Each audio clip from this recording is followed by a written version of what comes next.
TWR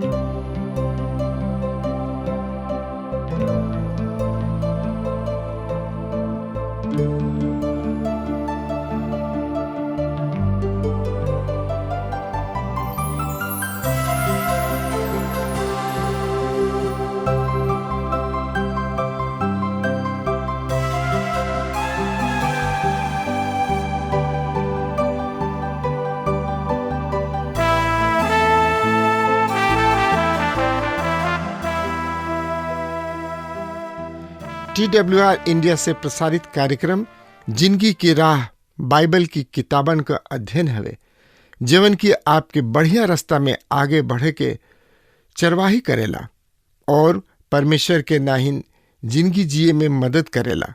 यूहन्ना 1:12 में बतावल गईल बा कि परंतु जितने उनकरा के ग्रहण कैले उ उनके परमेश्वर का संतान होखला का अधिकार दिले, मने उनके जे उनके नाम पर विश्वास रखेलें। कृपा करके देखी सुनी ताकि आप सच जिंदगी जी सकी और ओकर प्रयास कर सकी। प्रिय श्रोता मित्र भाई बहन, अब जवानन घर बहरी चल गइलन। अब उत्तरदायित्व उठाए वाला आदमी हवे। अब वो जिंदगी के वास्तविकता से टक्कर ले रहल बाड़े। उनका के सलाह दिहल जा रहल बा कि उनकर कदम परमेश्वर की वचन के आदेश के अनुरूप रखल जा सके। अब यहाँ विधता एगो औरत के रूप में चित्रित कइल गइल बा, पर हमनी खातिर त मसीह यीशु हमनी के महान विद्वता तथा विद्वान हवे। मसीह यीशु हमनी खातिर परमेश्वर द्वारा दिहल गइल ज्ञान हवे, धार्मिकता हवे, पवित्रता ह। शुरू पद के विषय ह नौजवानन खातिर परमेश्वर के विधान के पालन कइल ही उपयुक्त बा।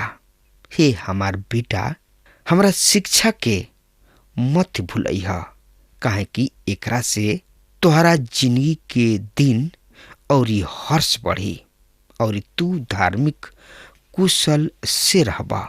ई केवल कर्तव्य पालन के आदेश ना ह, ई एगो रोचक आदर्श ह।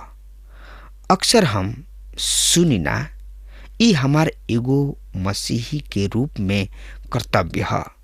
ई सुनल बढ़िया ना लगेला, काहे कि कर्तव्य शब्द के साथ एक तरी से विश्वासता झलकता। मसीह यीशु के साथ हमनी के संबंध में प्रेम मय समर्पण होखे के बा। भजन 119 में लेखक कहताने, प्रभु हमरा वचन के हम अपना दिल में छुपा रख ले बानी कि हम तोरा विरुद्ध पाप ना करी।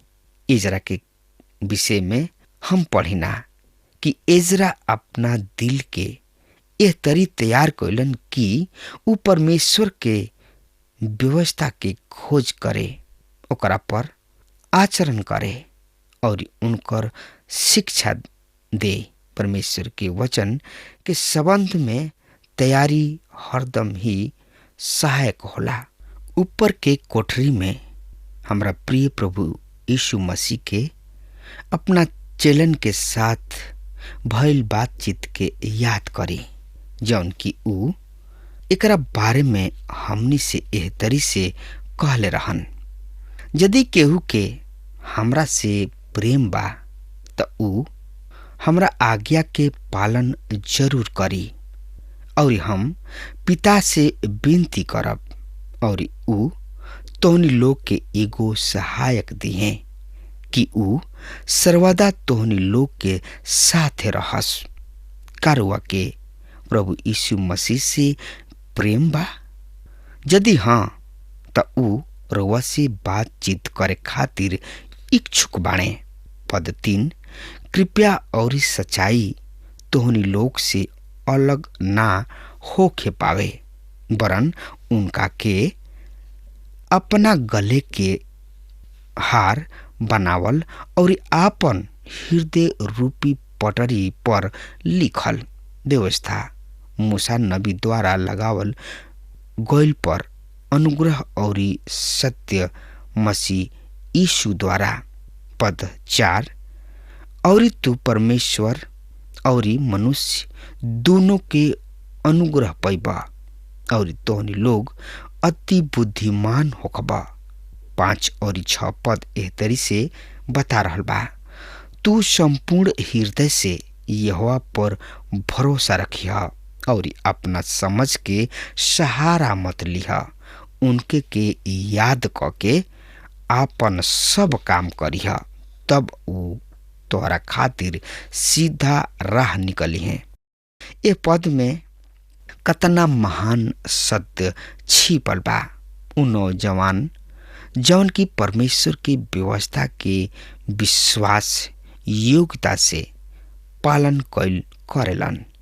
पौलुस प्रेरित तीमुथियुस के यह तरी से लिखले रहन, परमेश्वर के सामने ग्रहण योग्य और ऐसन कार्यकर्ता के रूप में प्रस्तुत करे के प्रत्ययन करा जौना से लज्जित होखे के कोनो कारण ना होखे और जे निष्कपट रूप से सत्य के घोषणा करे।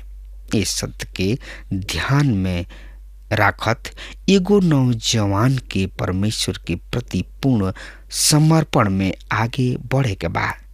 ई एगो गंभीर निर्देश है, पर ई अपना साथ छिपावल एगो आश्वासन शांति के राह पर परमेश्वर के राह प्रदर्शन के आश्वासन।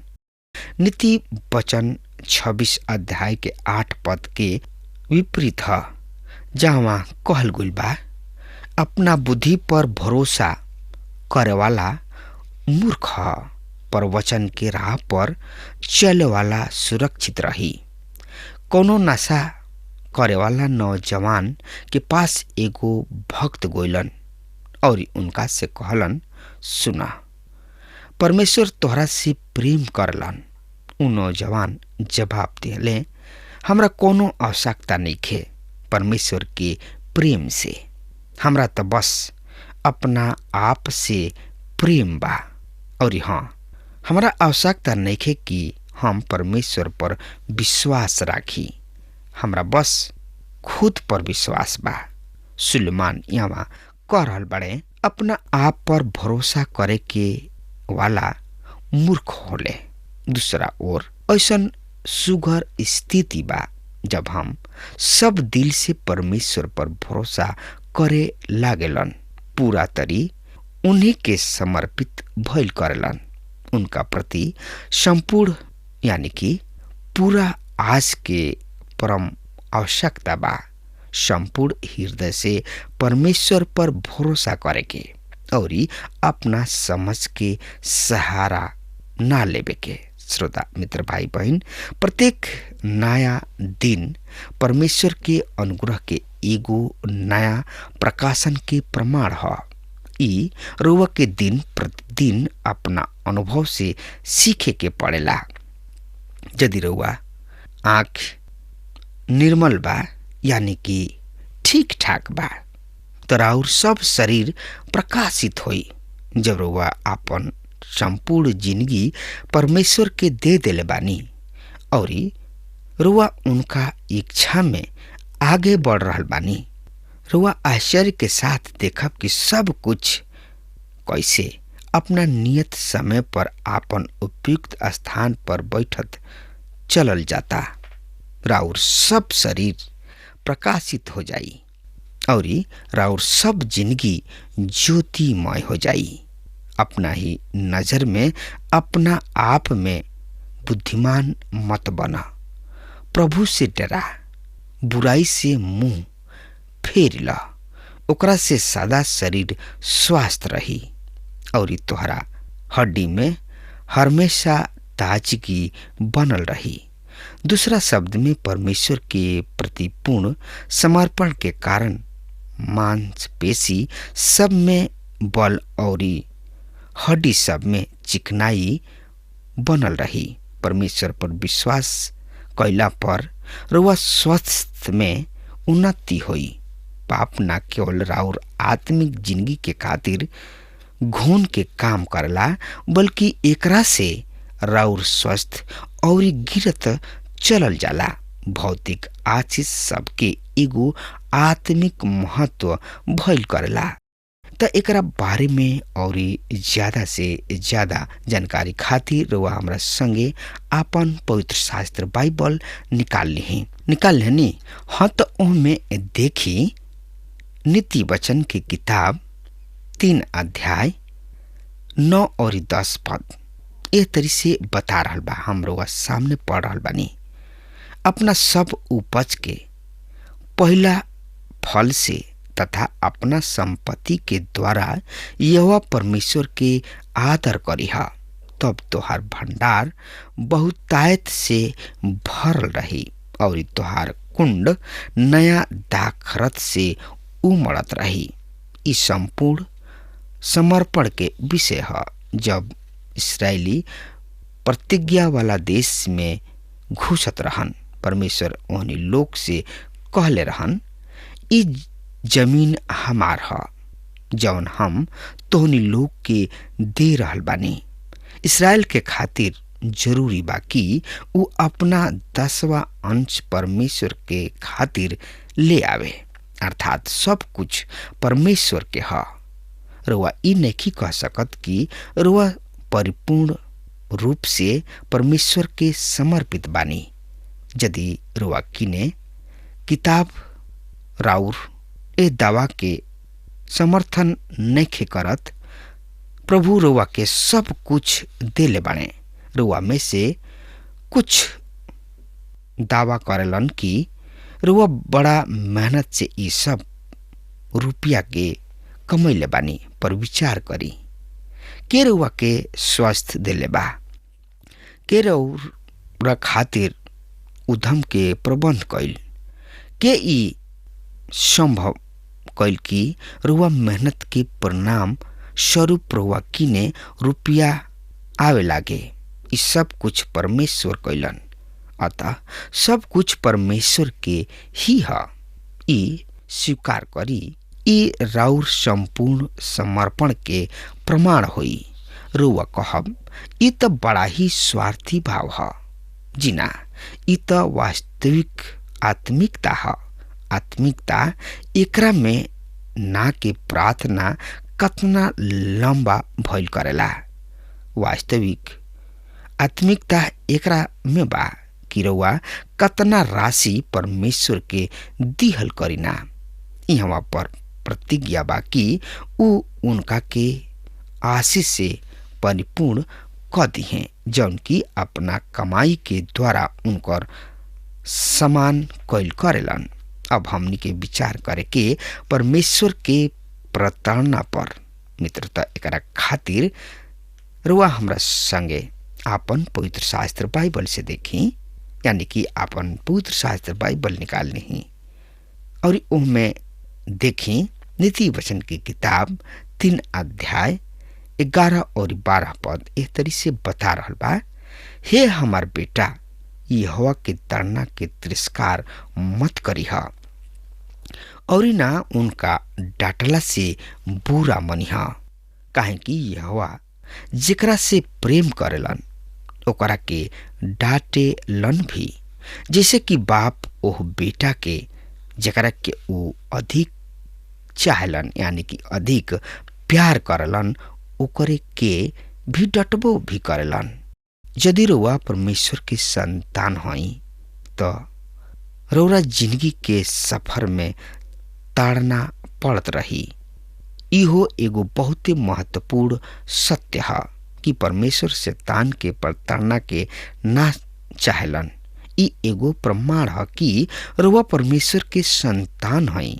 अयुब कहले, धन्य बाणे उ आदमी जेकरा के परमेश्वर अनुशासन के द्वारा सही राह पर ले आवेलन। ताड़ना और दंड में अंतर बा। दंड एगो अपराधी के खातिर भइल करेला, पर शैतान अपना संतान के सुधारे खातिर प्रताड़ित करेला। आगे ह बुद्धि प्राप्त करे के आनंद। त श्रोता मित्र भाई बहन, त एकरा बारे में और ज्यादा से ज्यादा जानकारी खातिर वह हमारा संगे आपन पवित्र शास्त्र बाइबल निकाल ली। हाँ, तो ओमे देखी नीति वचन की किताब 3 अध्याय 13 से 18 पद एह तरी से बता रहल बा। सुनि ध्यान से, हम रोआ खातिर पढ़ रहल बानी।